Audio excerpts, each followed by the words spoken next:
This video is brought to you by Diamond Pacific Tool Corporation. Diamond Pacific is America's favorite diamond tool, wheel, and lapidary machine manufacturers. For nearly half a century, Diamond Pacific has set the industry standard for diamond lapidary equipment.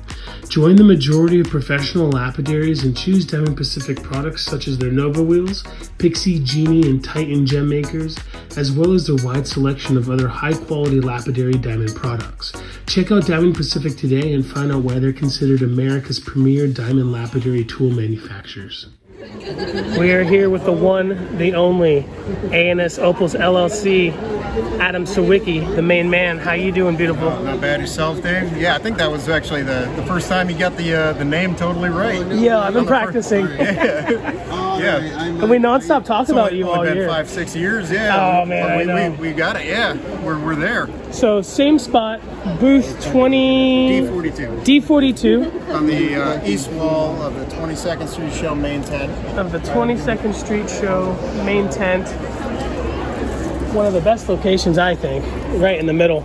Yeah, big booth, goes way back. 26 feet deep of opal here, so about how far we're mining, you know? 26 feet of hard rock, yeah. Beautiful opal. Yeah, absolutely. So I'm super stoked about the new Brazilian stuff your mom was showing me, and we were talking about rough wise. You've been cutting a lot, and you're focusing on some machinery for your new cutting. We're going to leave that a surprise for a little bit longer. Yeah.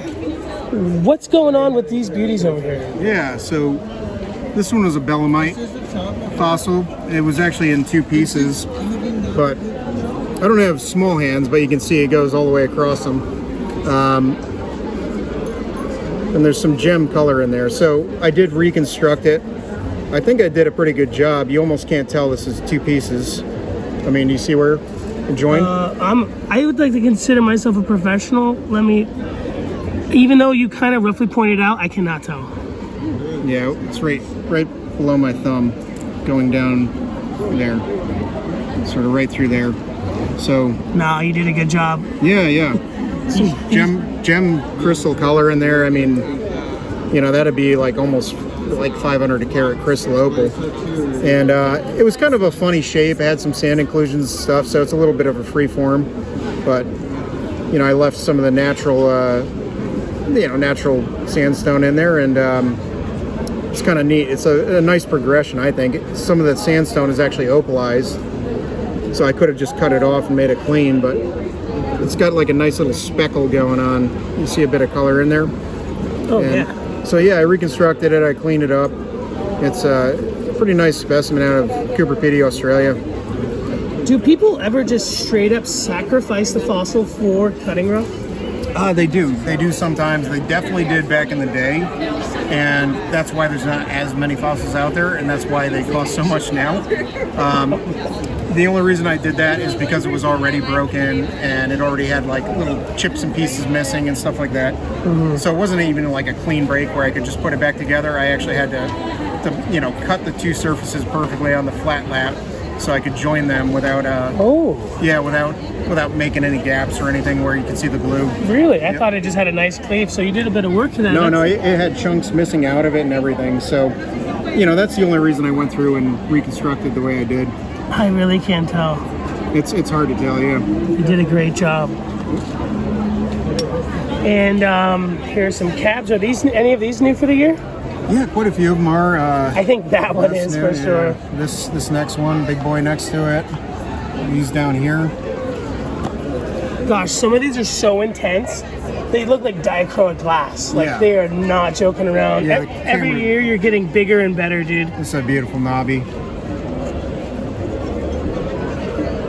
Well, that one's double-sided there. So it's got a different color and pattern on the other side. Can I trouble you? Yeah, absolutely.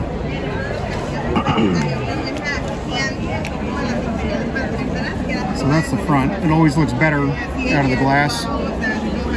The front's not bad, but then the back is got that good sort of electric neon, you know, Las Vegas billboard blue, you know. So is this just one big color bar, or are there two that was cut down to front and back? It's one thick skin to skin color. Just had to carve the pits out of it and everything, but the color just faces differently from the back side than it does from the front.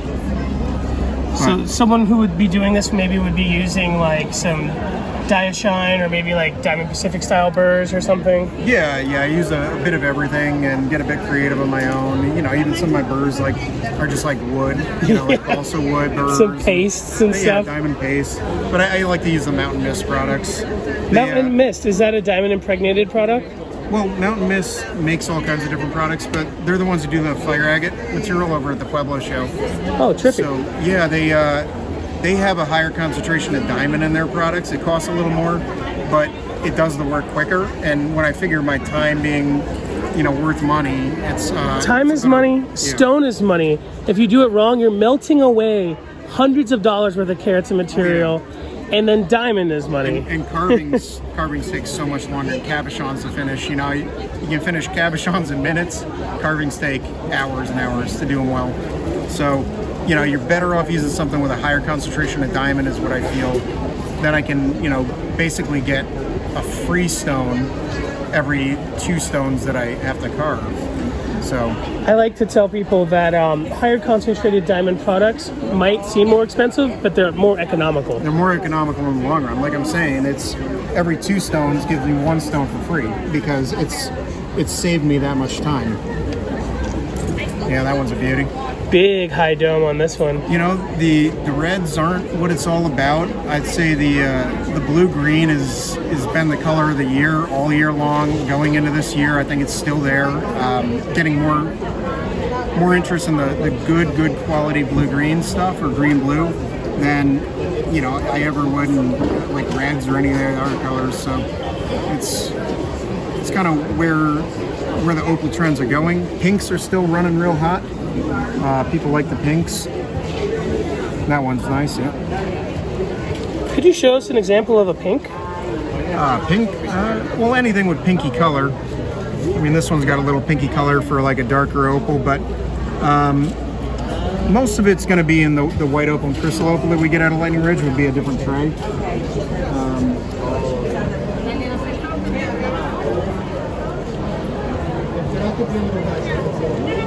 I see that they all kind of have pink on there. Yeah, exactly.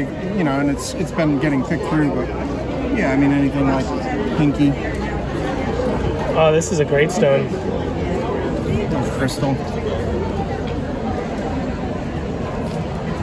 Little pinabi. There you go. What would this pattern be called with the linear lines like that? That'd be chaff pattern. Chaff? Yeah, when it's real close like that, it's bordering on straw pattern. Depends how close they are, but you could call it straw pattern, you could call it chaff pattern. You wouldn't really be wrong either way. So many different patterns. Straw patterns, you're going to get the lines going one way, and then you'll have them overlaying from another angle. I think it's got a bit of that going on in it. And so, obviously, as we know from past videos, you are more than happy to help somebody out with their budget. If they contact you, they want to spend $300 worth of rough, even if it's between a few different mines that you're selling, yeah. You got their back. You're not afraid to ship overseas. Oh, no, it's, you know, it's got to be worth it for them. Yeah, you're not going to the post office for $8. Yeah, exactly. You know, plus, you know, with the duties and everything that they end up with. But, yeah, no, I ship all over the world. I wanted to get one of those little globes and put a little pin in it every new place I sent something to, but I forgot to do that years ago. So it's hard to remember at this point. But yeah, I got a lot of new Boulder rough in, you know, just today too, and that was pretty nice stuff. Is it on the floor yet? Yeah, it's over there. Good full face stuff. Now this is one I didn't do. I don't know if you want to pick that up, but I don't. You have beautiful hands. I'm good. So this is what we call black crystal opal. It's not like the smoked Ethiopian or anything. It's just naturally that dark, but it's completely transparent. And now the cool thing is, my mate actually had this carved by Larry Wood, which he's a very well-known, world-famous opal carver. I think he carves other gemstones as well, quite a few other. But this would have been opalized wood out of Lightning Ridge anyway. So it's kind of opalized wood carved by Larry Wood. So it's sort of a neat story. But he did an amazing job with it. He sure did. Yeah. And he said he won the Spectrum Award, huh? I think so. Yeah. That's fantastic. That's pretty prestigious. Couple of them, yeah. Oh wow. So, but That is a little different than the style of carving I would do. I'm more like the free-form, organic style, but I mean, imagine like, it's beautiful.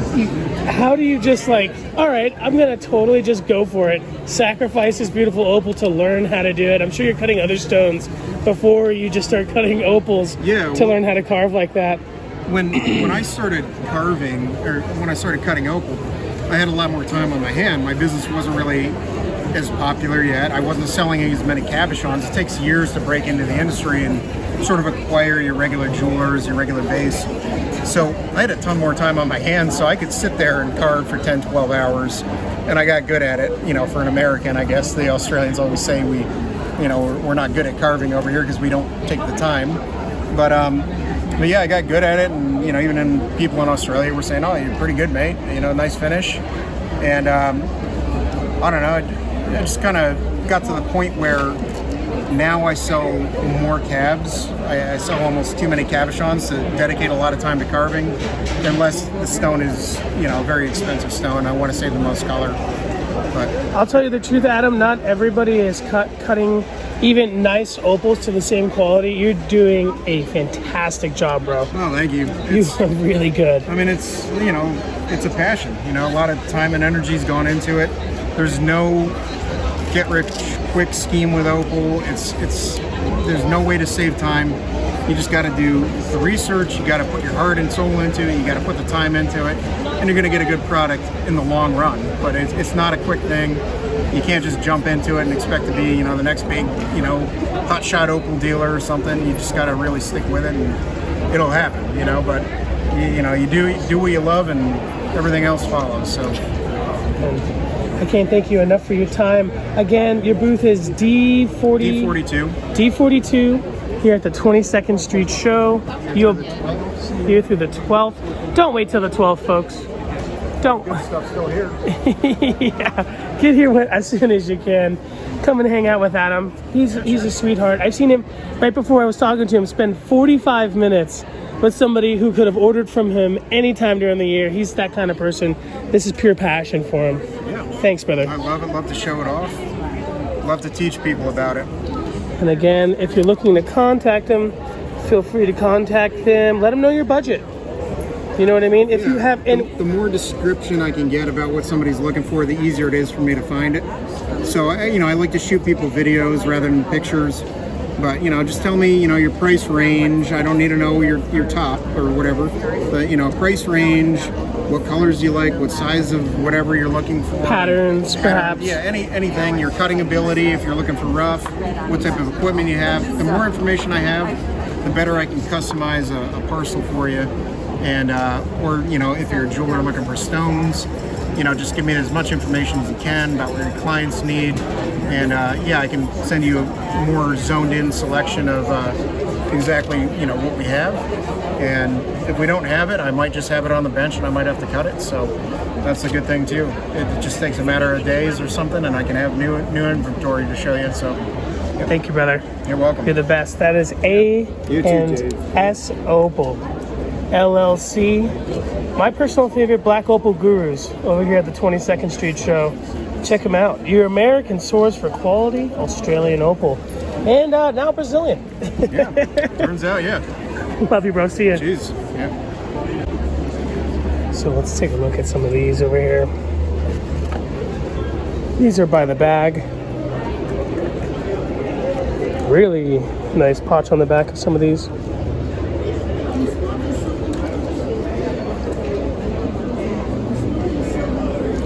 $5,000 for this bag. You could make your money back on 2 stones. Those 2, for sure. Then have a bunch to play with. I need to spend time learning the different names for the patterns, like the Harlequins and the Chinese writing and that type of stuff. I just, so much to do in a day. Here's a $15,000 bag.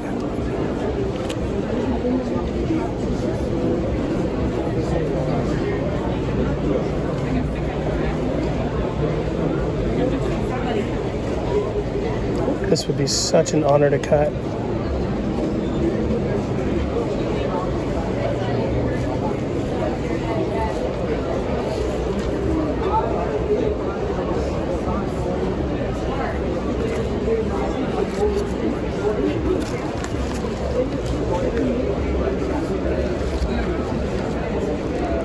This one's got a lot going on in there. It's kind of hard to tell without opening the bag, but that color bar of just greatness goes pretty much all the way through this buggy piece. We got a nice bluer one down here. There's a lot going on in here. This is a great variety pack for perhaps like an intermediate cutter.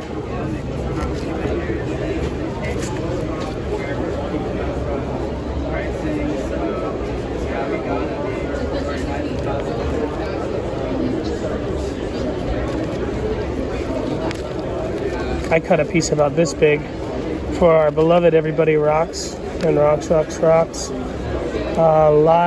on YouTube. He's extremely intimidating.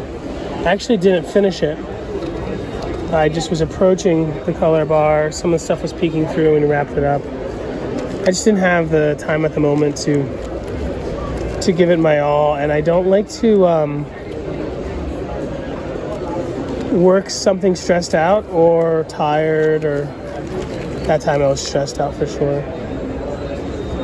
This is a neat one. This piece right here is particularly awesome. Oh yeah, and so is that big one with some clays on it. Here's a $1,000 bag. Lots of stuff to play with. Probably really easy to make your grand back on that.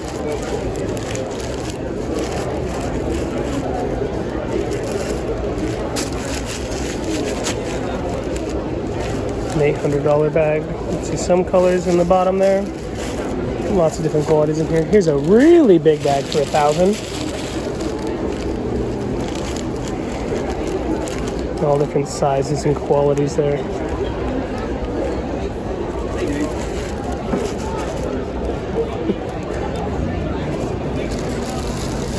Stack these up over here.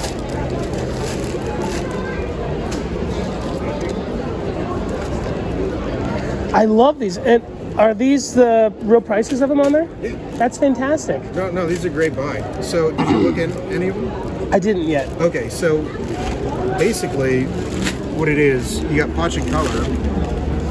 So, sort of like mine run opal. And a lot of it'll cut. I mean, that's dry, but you'll definitely get some cutters out of it. It's a lot of crystal wood replacement stuff, which tends to be fairly bright. Some treasures in the batch. Yeah, but what we're doing is and this is one of the cheaper bags, but we're pricing it based on like just putting a couple $100 on this, and then pricing it based on the good stuff. Oh, so you're charging for the good stuff and throwing a bunch of things to play with. Yeah, exactly. So this whole area is more fossil material. This is a little knobby that was in there. It's got a purple bar running under the white cap, but that'd be a bit of wood. I don't know if you can see that. Oh yeah, absolutely. Yeah, so that'll cut thousands of dollars right there. Black crystal opal, perfectly preserved, like museum. Is that a shell? Yeah, museum grade Pippi. Look at that. Pippi shell. You said Pippi? Yeah, Pippi. Yep. Sometimes we call them Cochrane almonds because they come out of like the Cochrane opal fields, and they sort of look like a little almond shape. Well, look at this one. You think that one's nice? Oh wow. So this is another shell. Yeah. Dang. I mean, that one's just unreal. So I mean, that would cut probably, if you wanted to cut it, it would probably cut, you know, a couple $1,000, $2,500 stone easy.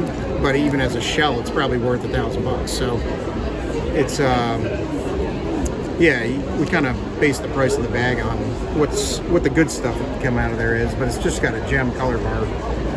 That is fantastic. I was looking at some of the ones on this side, and I was just saying that how you could probably cut a couple of these and the rest is just pure profit or stuff to play with. These are probably some of the best bags to get if you're really wanting to learn the material. Yeah, and they're all different price points. We got kind of right around $1,000 on up to, you know, 5,000-6,000, you know, depending on what's in it. This one is actually all shells. Whoa. So if you want to collect a lot of opal shells. Yeah, like if you have a retail specimen shop, you don't even need to cut these. And almost all of these have some color in them. I don't know if the camera can pick it up through the bag, but just about all of these are either really nicely preserved specimens or they have some color in them. So it's kind of good gift shop stuff if you sell them for, you know, $35-50 a piece or something. Oh, yeah. I mean, that you'll be in the profit. You definitely want to go through it in high grade. Oh, yeah. Because there's all different prices in there. There's probably a couple $400 in there, shell specimens. Oh, there'd be a few good ones for sure. But each one of these bags is one truckload. So out of my mate's claim, he kind of mines it like a paleontologist would. He does one truckload at a time. Look at that little specimen. So he does one truckload at a time. He tails out halfway through the washing process to keep all the ridges and all the tips intact on all the shells and all the growth points, you know, from all the wood. And yeah, he tails out, he puts the material back in and re-washes the material to get the remaining 10% of product that he didn't find in the first tail out. And it's kind of just neat that each one of these is like maybe 2 meters worth of the mining drive from underground. So it's that way he could kind of map out his claim pretty well, and he sort of knew where the old paleo channel was running. That's awesome. Yeah. Did you check out some of the Brazilian rough there? Where's it at? Oh, this is Brazilian? Yeah, that's Brazilian. That's knobbies. Good little knobby parcel. I looked at this, but I didn't look at these. Yeah, these are Brazilian. Holy smokes. Big chunks. So I was at the show place last year, and someone was mentioning that there was some Brazilian stuff mixed along somebody's Australian stuff. And when I heard that, I just thought there was Brazilians cutting black opal, but this was probably what it was. This is Brazilian opal, yeah. Holy smokes. So Brazilian opal is similar to Minibee opal in Australia. Really hard, 7.5 to 8 on the Mohs scale, 2% or less water content. And generally you get like the pastel colors. You don't get as much of the super like saturated bright colors, but it's very pretty material. It's the most stable crystal opal you're going to find in the world. It's like a stable, intense Ethiopian, but you're going to get all the yield. And it's actually a great value too, and there is a good yield. A lot of them are multi-color barred, so you can slice and get multi-stones out of them. You see multiple color bars in there. But yeah, I like to say it's like Ethiopian opal. It doesn't suck. Yeah, but, I like that. You know, literally and figuratively. Yeah. So Brazilian opal never cracks or crazes. It's kind of the best of both worlds. Like Anamuka opal, like Anamuka crystal opal. That's what the Queen of England wore. Really? Yeah. Is that why they call it Queen's opal sometimes? Yep. But it never cracks or crazes. But, you know, a lot of that was mined out years ago. So Brazilian opal is as stable as Anamuka or more, but it's as hard as Minibee. Minibee is not quite as stable in the, you know, some of it is, some of it isn't. But I've never seen a bit of Brazilian that cracked or crazed. That is fantastic. So, have you seen any, I haven't seen, have you seen any Brazilian dedicated opal dealers here? Not at this show. Dag Johnson from Opex does, but I haven't seen him around in his shows in the last couple of years. You're a good guy to come get the rough from then. Yeah. But, you know, I basically befriended the daughter of one of the top Brazilian opal miners, and, you know, she's over here in the States. She's married to a U.S. guy, and they sort of asked me to help them sell some of their dad's materials. So, yeah. So I see that these are in bags and parcels. Would you sell an individual piece from here? Yeah, these are by the gram. Okay, cool. Yeah. I see that, but I didn't know if it was for the whole bag by the gram. So it's $30 a gram, which seems high, but at the same time, when you think about the yield, yeah. Let's take the Moga for instance. Like $15, technically half the price. No sand, or you never have inclusions with this stuff. So it's, you know, it's material that you have a way better yield on. Yeah, So like, I'm sorry.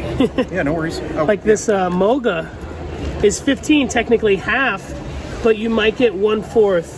yeah, of where, the yield. where you get more of a stone out of this stuff. So- However, Black Opal, in my opinion, is probably at the moment a little bit more popular in the scene. Yeah. So Brazilian opal is still very undervalued. If you want a really good quality crystal opal, because you will only get really white opal and crystal opal out of Brazil. But if that's what you're looking for and you want something that you wear daily, you can get it wet, you can wear it in the shower, it's not going to ever change on you. It's a great stone and it's super undervalued on the market. Most of it gets bought up and sold to Japan because the Japanese, as we know, only like quality. You know, they'd rather pay, you know, $100 for one single piece of bluefin toro than have the entire fish like we would here in the U.S. Right. So, yeah, Fine taste. they like quality, they got good taste, so they consume like 90-some-odd% of the world's Brazilian opal probably. And when you have somebody ready to buy everything up that is good, usually that miner is making one phone call Yeah. and it's going to them. So that's where most of it goes. But I'm opening up the U.S. market on it, Oh, you know, you're- to help out those friends. You're And, doing us a big service. Yeah, I always liked. I actually started cutting Brazilian opal because I started cutting Brazilian opal and opal from Namibia, Australia, because it was much harder on the Mohs scale, and I wanted to get used to the cutting wheels and like not be blowing through it. So you're getting up to like agate type hardness on this stuff. Yeah, and even though it is an opal and you cut thousands of pieces of an opal a year, it is slightly different and it deserves that Yeah. slight difference in technique. Oh, yeah. And perhaps even how much pressure you're putting on with polishing and all this other stuff. Exactly. Do you see this material skyrocketing in the future? Yeah, I mean, it's, you know, the production is very, very, very limited. Even more so limited than Australian, which is surprising that the price isn't more already. It should definitely go up in the future. And with me sort of helping open up the U.S. market a bit more, I could see it getting, you know, the popularity going up. Now, so far at the show, you know, I sell a lot of Lightning Ridge opal, both crystal opal, white opal, black opal, especially a lot of Boulder opal. I can tell you right now, I've actually sold more pieces of Brazilian cabochons than I have from Australia at this point. So it's just because it's a very undervalued stone at this point. That is awesome. And I know people are bringing you lots and lots of parcels. You're rejecting them all the time. Oh yeah, You want good stuff here at your booth. I mean, we're trying to take stuff from the good field. Like for seam opal, Moga is synonymous with quality. If you're talking black seam opal, Moga's where you want it from. You know, I've got some knobby material here from Jag Hill, which is, you know, knobby and wood replacement opal. Jag Hill's a good field. It cuts nice and bright stones, you know, even if they're small. But the wood replacement opal always tends to be fairly bright. So I know for myself, if I cut a piece of crystal opal out of Jag Hill and I put it in the case, it's usually the first stone it sells.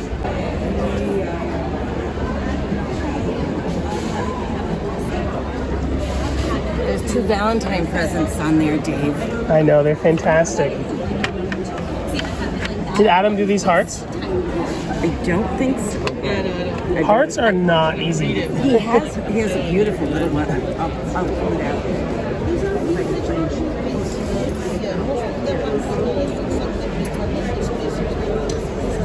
There is a little one right here. There's a little one right here.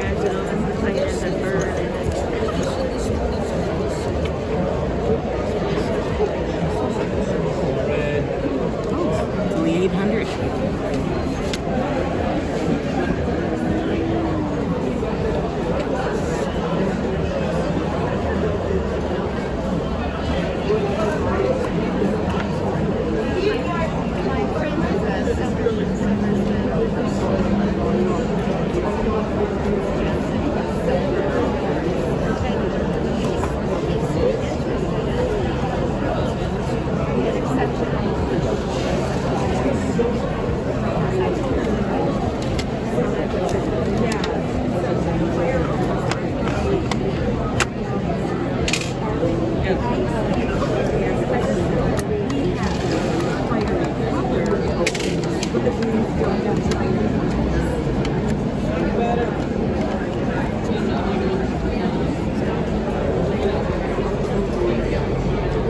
an explosion right there.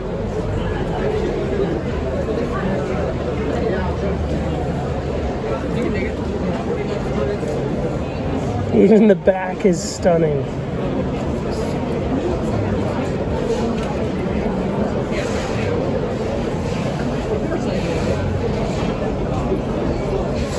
Beautiful contour copper piece.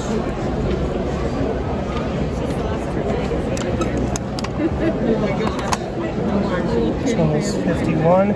I'm actually impressed. I thought it would be a lot more. Ooh, is this the Brazilian? Yep. Oh, that makes so much sense. And so are these.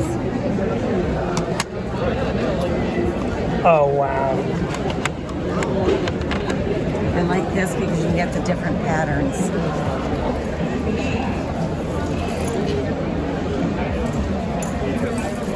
That is fantastic. I love that shape. Yeah. Perfect for a pendant. I love the fire in it. Are you wearing an Australian or a This is- Brazilian? No, this is an Australian. Adam made it. And Oh, he's good at hearts too. he is. Maggie Harding Designs did the silversmith work. Oh, And wow. she's in Saratoga, New York. Are you folks out of Saratoga? Adam is from Saratoga. Oh, nice. Where are you out of nowadays? Across the river from Albany. Oh, okay, still New York. Still freezing your butt off. Yeah. I'm like, hopefully you went to Florida or North Carolina or something. So these are some of the finished Brazilians. He was showing off some of the rough earlier. Here's a sweet And more couple of Brazilians. sweets. Whoa.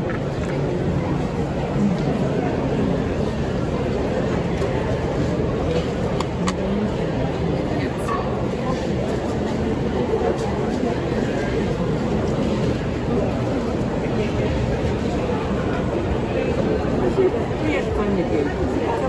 Come back again. It was an honor to meet you folks. Thank you so much. You're such a blessing. Thank you for watching. I was so excited. Like standing here and I was thinking, I know that voice. Take care. See you soon.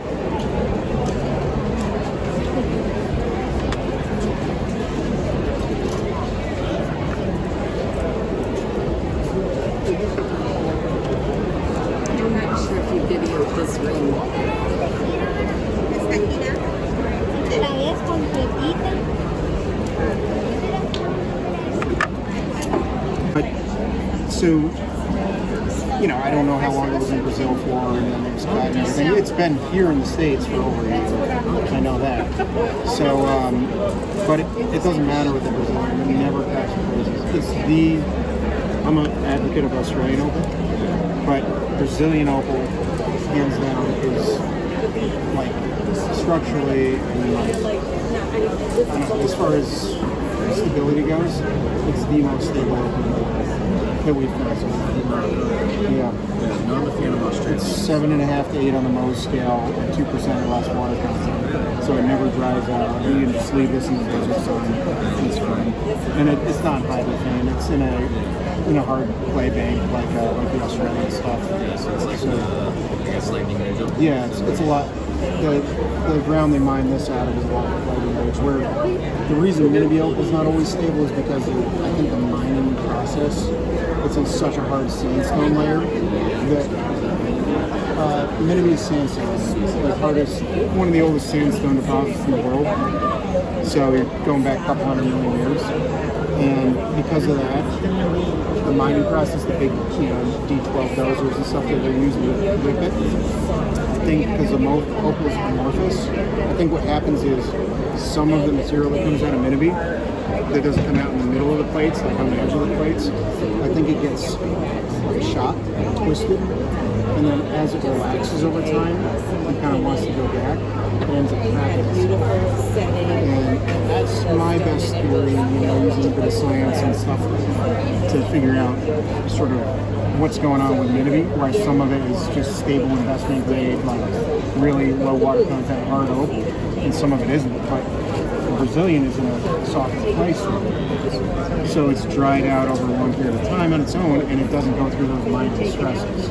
It's just like, they get it out, and it's almost never had any internal inclusions or anything like that. For an everyday opal, you can't pick it. No, I thought it was Australian, so that's why I'm curious. It's Australian, like in the sense of like quality. You know, it's not Ethiopian quality. It's similar. The colors too, like, similar. I think I've seen Australian. You would have, yeah. Yeah, there would be. It's the Brazilian's almost always like pastel colors. You don't always get like the super saturated like pigeon blood reds or anything like that. You know, it's still it's kind of nice. And a lot of people actually like the pink colors and the ocean blues and Like the organic yeah. This would have just basically been like, you know, and then they just carved it out. Yeah, it's got quite a bit of Brazilian over there. It's a dream. Yeah, no worries. But yeah, really sort of.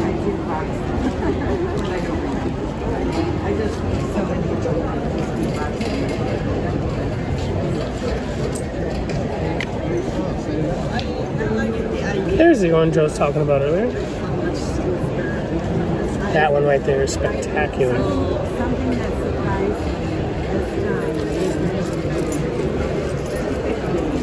is stones are more expensive, but he specifically got cheaper stones to his show because he one jeweler was in a certain price range and she always buys a lot. So I know that, and I said, yeah, he's got a lot of more reasonably priced stuff this time. So he does. You will know. I don't know if you have time.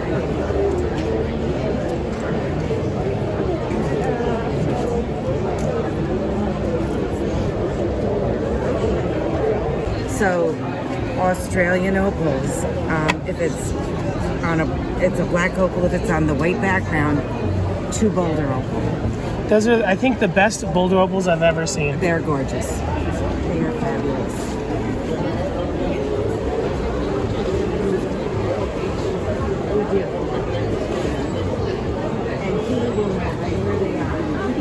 It looks great on camera, but you folks are not seeing what I'm seeing. Like that yellow side on the left is actually like with a bunch of red and oranges. That's not picking up on camera.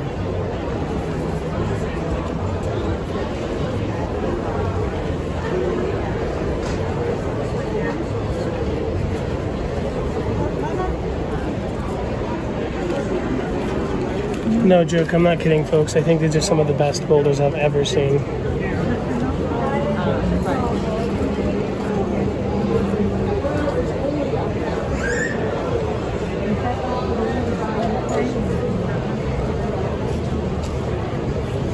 There are some in there.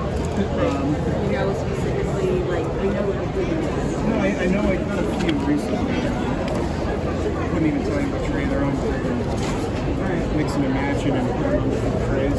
Pretty close.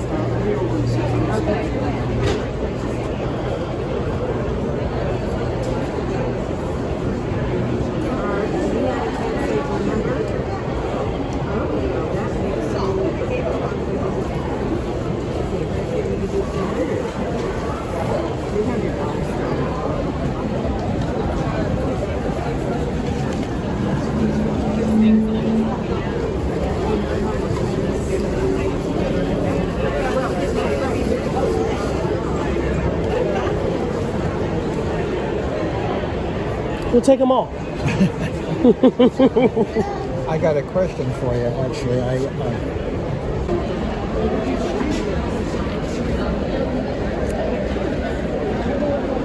You gotta take it off and turn it over also. Who's the designer?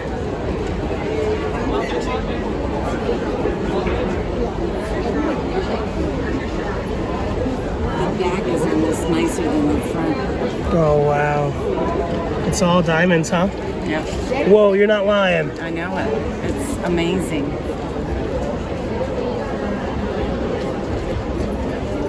That is amazing. That's not your typical Rio Grande Jewelry Supply prong setting there. Right. I think you should keep this one for yourself. Oh, yeah. Of course. At one point, I could have rocked it, no pun intended. I think this is the same person. The same designer. Yeah. The stats on that are on the flip side of that tag. It's 18 karat gold. Ugh. I don't know. 18 karat white gold. 24.11 karat Flagstaff pattern black opal. And then the rest are the diamond stats. VSG diamonds. It's just crazy.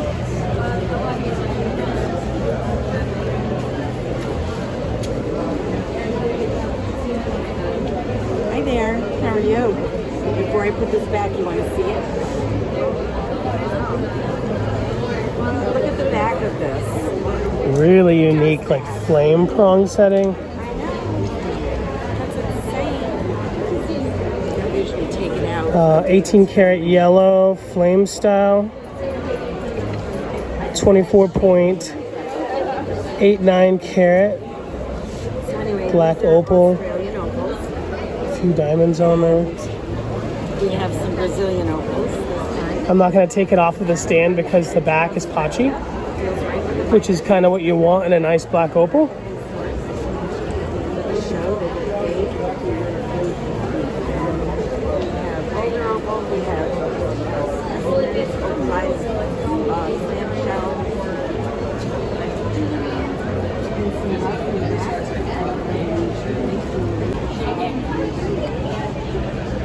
Few different varieties of opal rough. Adam always sells great opal rough. You can check out our video of me and Sweet Jim live here. He picks out about $6,000 worth of black from Mr. Sawicki and family. What is that? Is that a guitar slide there? Whee!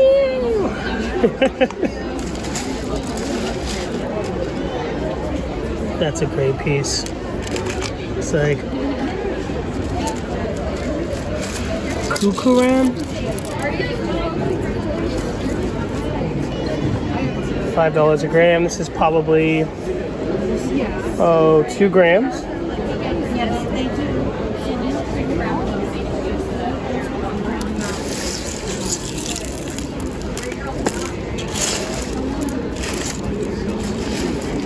I love the blues, but I really do appreciate the other colors. I would probably focus on buying roughs that show off more greens or greens with blues. Like this is a sweetie.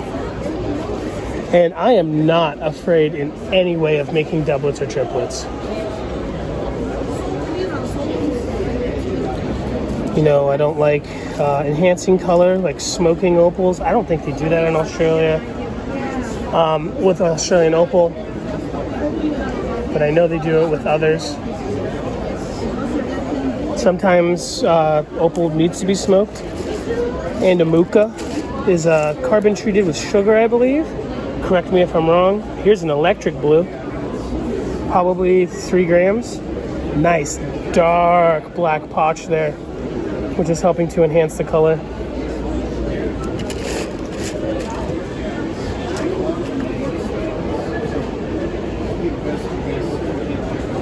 Not bad for $5 a gram.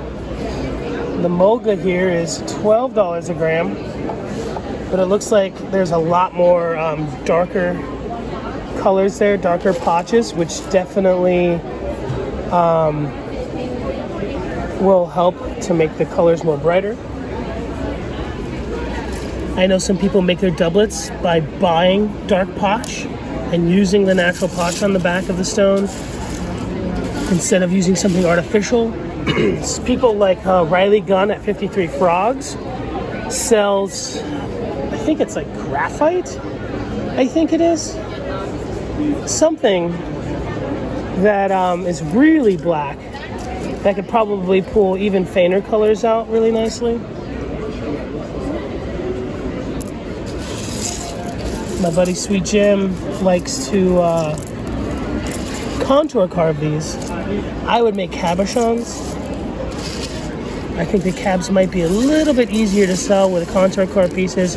Would take a special type of jeweler, or like someone who's interested in the piece as a specimen, you know.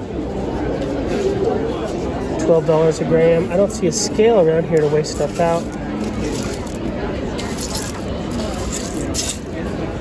I like this Coke rim just as much as the Smolga.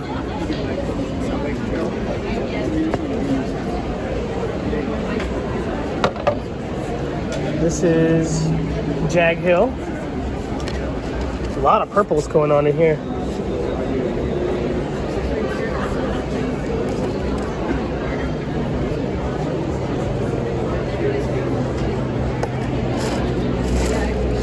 So don't be afraid to reach out to Adam. Let him know, hey, I want a little bit of your Jag Hill, a little bit of Mulga, a little bit of the Kukran or Kukran. Let him know your budget. He'll hook you up.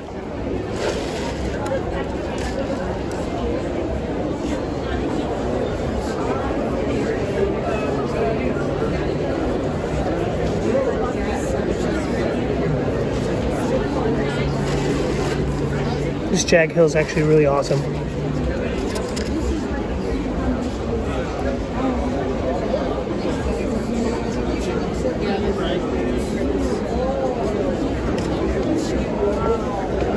Obviously has some Boulder. Looks like he has some Koroit and some cool pipe opal. And this is from by the piece, excuse me. Some people don't know that there's different types of Boulder opals. There's Yawa. This is pipe opal. There's Koroit. My favorite are the splits. So let's find a nice split here. I think this is one right here, right?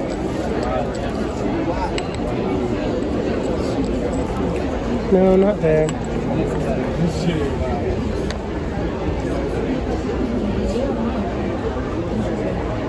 We'll have Adam show us a nice split when he's not so busy.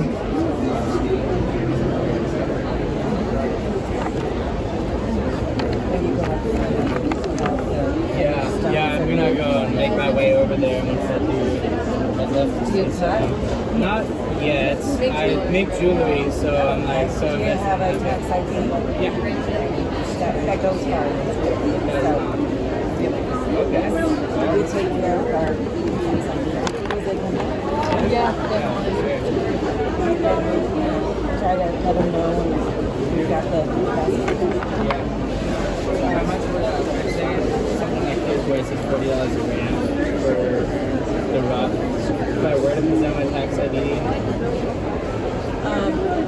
I'm not sure the legal bill is on the museum. Yeah, that's going to be brand new to us. Right, right. Where we're getting it from, I don't know what there's a relationship Yeah. yet. Like, it's like the ones that these fit. guys. These guys. Yeah, well, I'm definitely hoping. Yeah, I'm definitely hoping that they're gonna send. Oh yeah. When he was stuck over there with COVID, that's how he survived. He ate kangaroo. Kangaroo and yabbies.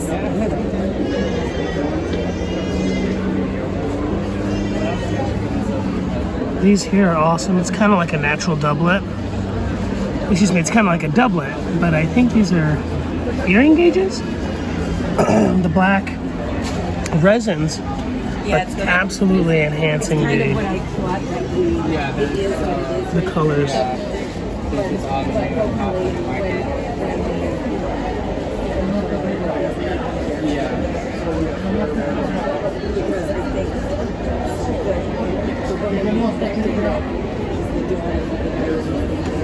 I love these here. The moon. And that one right there. Great pattern.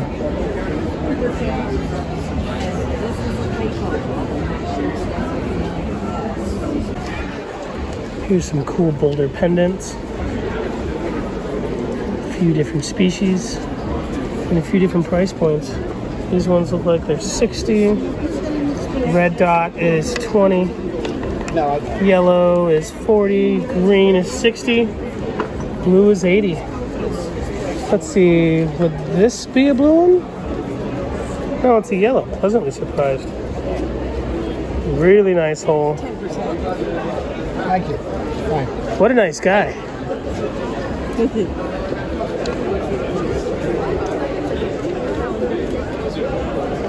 These are really nicely done. I wonder if these are done with burrs, like Diamond Pacific Nova points, like Roy's Rocks does. Are they done with a Ray Foster machine, like Mr. Smart talks about? I'm getting this for my sister Kathy. Or are they naturally cleaved? I think they have been polished. Maybe they were naturally cleaved and they were just brushed with a polishing compound. A few different ways to do it. My sister told me something about this too. She said that the gift giver gets the blessings or whatever. And David just telling me that maybe it comes from some kind of streaming story that's on the newspaper in the 19th century about. Yeah. It was like in a book. If you give a lady an opal, you might get a gift back or something like that. I think what it was is that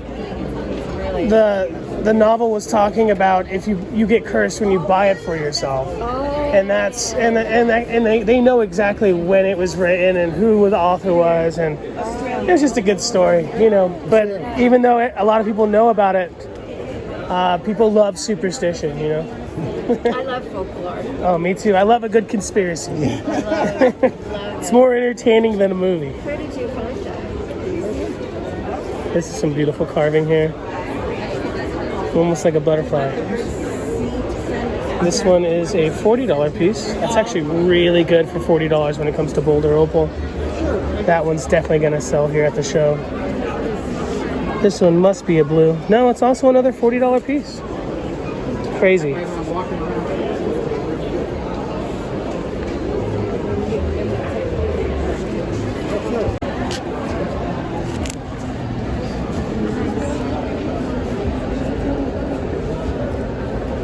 Your necklace, your squash blossom is magnificent. Oh, thank you so much. I have a... Inherited or? Yeah, me and my grandmother did. I have a crippling habitual nausea addiction. This piece in the middle here, I can't stop buying them. And I feel like it's the only jewelry that really looks good on me. Opals on this side. Are you native? Man, I'm Mexican, I guess. Sure. Somewhere down there. Yeah, go back far enough and you are. There's no such thing as Mexicans. Yeah. Wow. I'm impressed that you can squat. Oh, these are chip inlays. Oh, they're man. not quartz.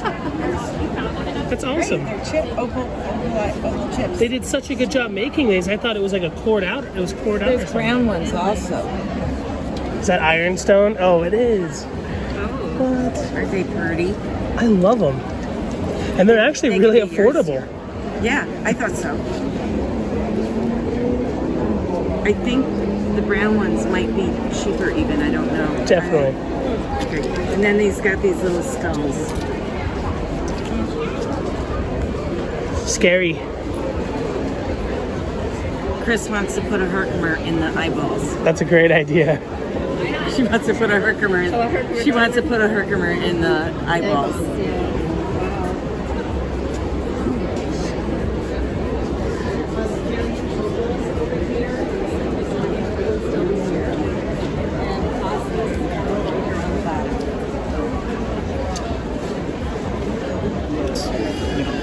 Take a look at his bargain bin here. Everything in here is either 50 or 100. So it's just a matter of like getting over the nerves. I just crack a beer, relax, and put on some good tunes and get at it. Yeah, it's stuck in it. So yeah. The small ones, they go away pretty quick. You don't want to use much pressure. So I always say it's more time and using cutting wheels over trying to wash it with quartz wheels and like more pressure and stuff. When I'm cutting like the little guys like this, if you put your hand up, I'll show you. I'm using about probably that much pressure and just barely any time. You know, I have more time. You know, I'm just like rolling them on the wheel, like very carefully, because if you let it grab or pull, you're gonna blow through the color.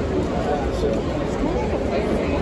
yeah, really thin, super bright color bars. You know, microscopic thin layers that you're shooting for the best. Yeah. But yeah, no, it's a great little stone. I just cut it. You know, it's labeled 22, but I just picked this here.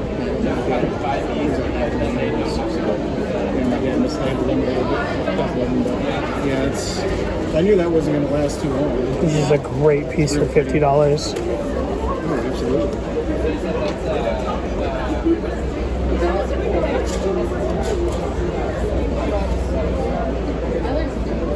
Because we usually just get the cut and polish. We do want to start cutting eventually. Pretty soon. I cut more opal for other dealers than I do for myself. Yeah, I do a lot of contract money. I don't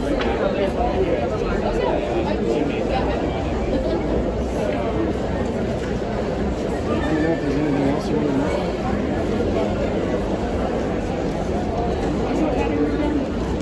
Flagstone. Yeah, we were waiting over there. It's our first day, so we're just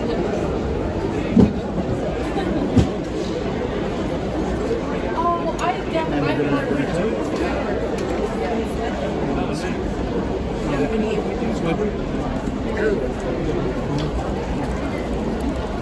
This is a spectacular little guy right here. Great for a ring.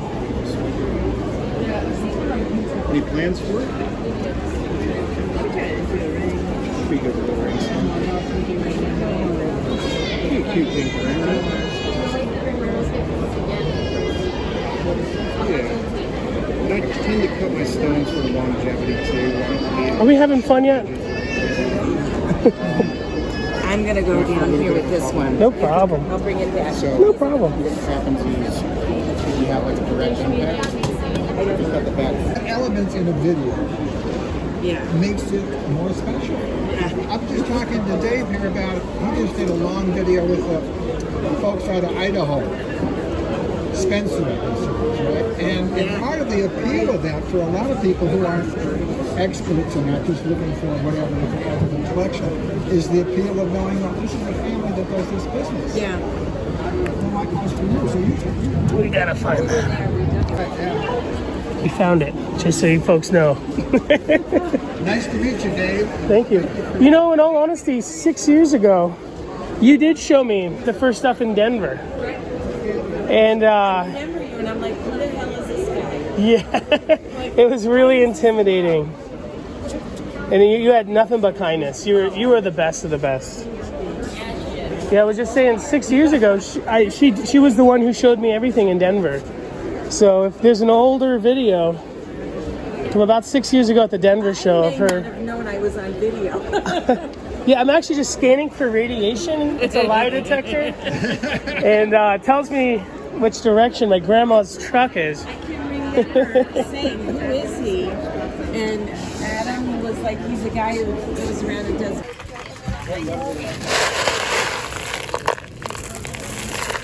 Spent way too long on this $1 a gram Ethiopian stuff. Picked out some good ones to give you folks. Give them away.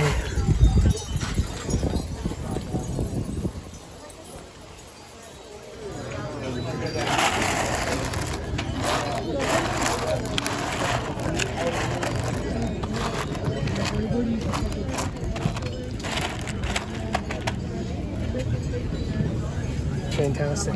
Hey, brother. Do you mind if I get a shot of your ring that you just cut? And can you tell us what the name of your Instagram is again? It's the Crystal Revolution. Check this gentleman out and follow him. He's a straight badass. All dry. 3,000 grit. He's going to take it to a cerium wheel. Dry. And that's totally impressive, dude. A lot of people just think that they're specimens if they're not already buying them. And then some people think that those are even somehow... I watched, before I started cutting willows, I started watching videos, and you see the guys, and they get them wet, they dry them out over this period of time, and I did that, but dude, they just always crack on me, and I lost all kinds of money. And I had this one dude over here. He's actually right on that. If you go past this courtyard, you go through the little walkway. There's a dude with a little table of willows, and then there's some other people with him. And he told me, he's like, cut them dry. He's like, just cut them. He's like, wear a respirator, cut them, or go out and take your cab machine outside and just go cut them completely dry. And so my machine's inside, so what I do is I throw a respirator on. I open up the door of my shop, and I have a swamp cooler that I just crank on high right next to it. It just blows all the dust out. But dude, they just even with the whites, man, you gotta have faith. The first couple stages, you just keep cutting, and when you hit 1200 and once you get past 1200, the color comes out, and then it just starts shining up. And they look good. And is it? You said you like to cut fast stuff. It's a fast stone. Dude, I cut this from rough in like 8 minutes. I mean, it was under 10 minutes. Yeah. Oh wow. Yeah. And I even had a break. It was going to be a bigger piece, and it broke, and so I recut it real quick. And yeah. So some people talk about smoked opals. Are these black ones you're looking at? Are they smoked, or is that natural dark? No, they're smoked. But is it a carbon process like they do to other things, or? I'm not exactly sure how they do it. But it looks good though. Better to buy them smoked than trying to do it at home with some newspaper or some barbecue, huh? Yeah, and your barbecue. Cook it in a crock pot with some sugar water. Yeah. But I mean, how does that one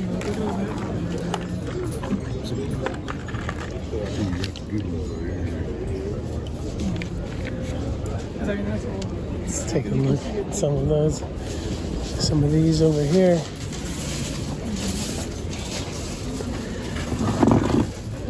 Sweet Jim used to cut his dry on his cabbing machine without any water, and I didn't know that was like a typical thing. I thought people, I guess I didn't even really know how people were cutting them. I know they were cutting them. I see stuff like this quite often from finer Ethiopian dealers, like these fine gentlemen here at River Park, but beautiful. I imagine all of these are cut in Ethiopia, where they're getting the material from. Oh, that's a cool, like, carved nugget there. No rhyme or reason, just chasing the fire, right? Sometimes it's fun to just chase the fire and see what happens.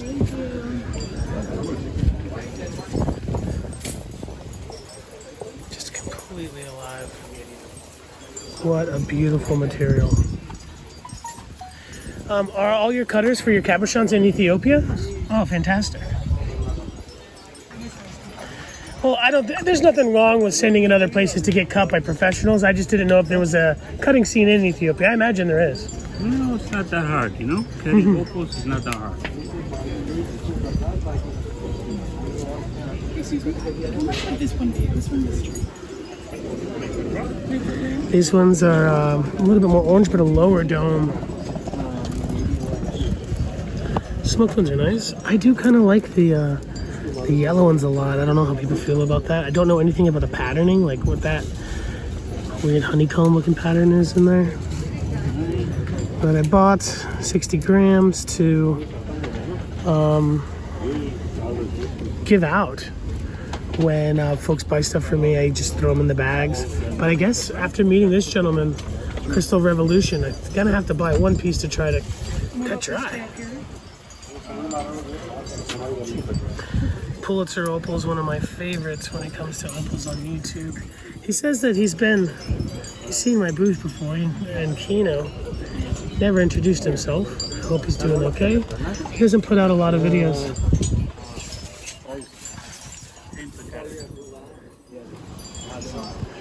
The gentleman said these are 10 per carat, but they are really light, so you get a lot of stone for the money. I wouldn't be surprised if some of these, even though they look larger, are only like 5 or 6 grams.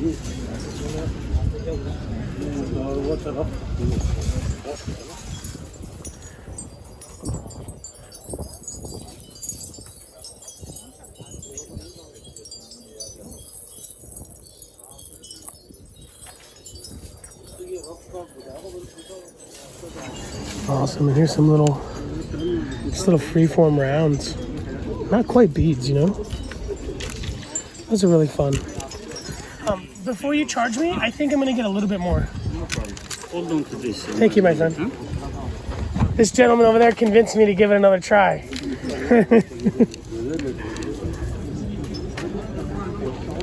Fantastic.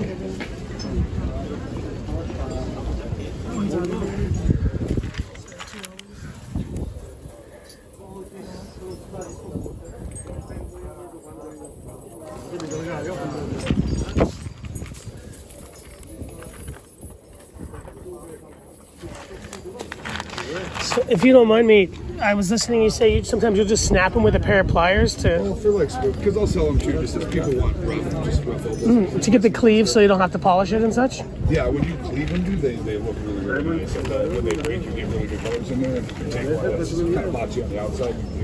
If you feel like it's a good solid nodule, you can just get a hammer and just let the natural cracks in it, make it fall apart, and I'll sell them.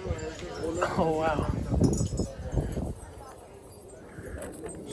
Yeah, that's what I was saying. It's pretty good. Yeah, that's what I showed you. Let's throw this one in too. Here.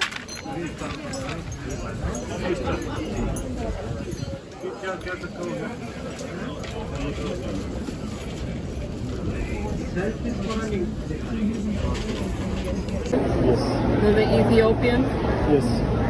There are two types of Ethiopian opals, the water opals and the dry ones. So, what do you do with those? You just leave them in the water? Jars, fish tanks, You aquariums. can't wear them. Specimen, yeah. If you like to wear them, you use the dry ones. Yeah, I These you know. can make wire wraps, jewelry, caps, stuff like that.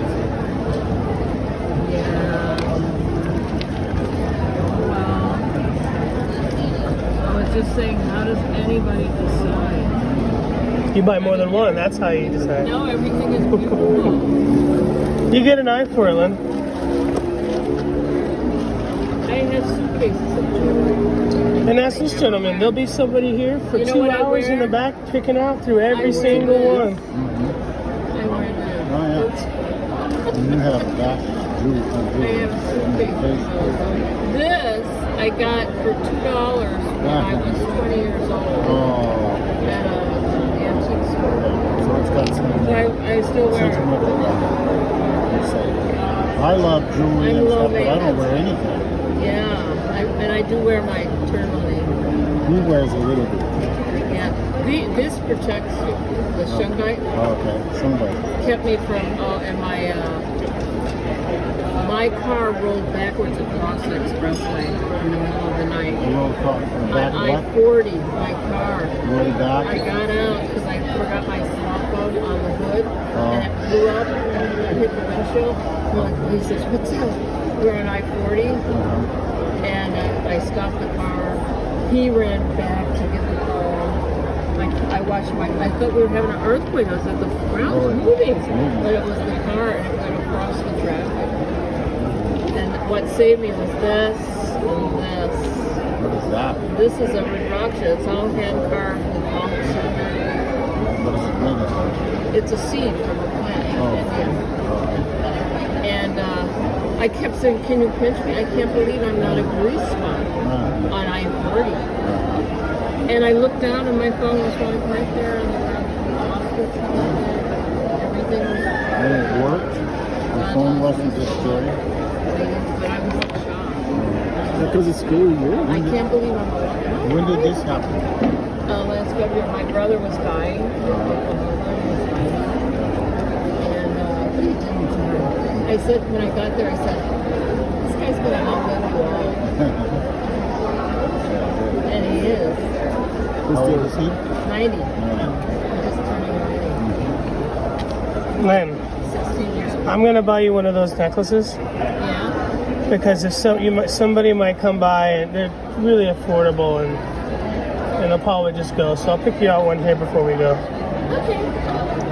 You take a card. That's my grandson. He's a down. Where are you folks from? House. House? House. He grew up in Florida, survived. I love Florida. And he came to my house 10 years ago. You ever been to Florida? Yeah. It's cheap over there. Lots of beautiful women, you know. I was out kissing me. Oh yeah, Kissimmee. Yeah. Scantily clad. Yeah, it's warm.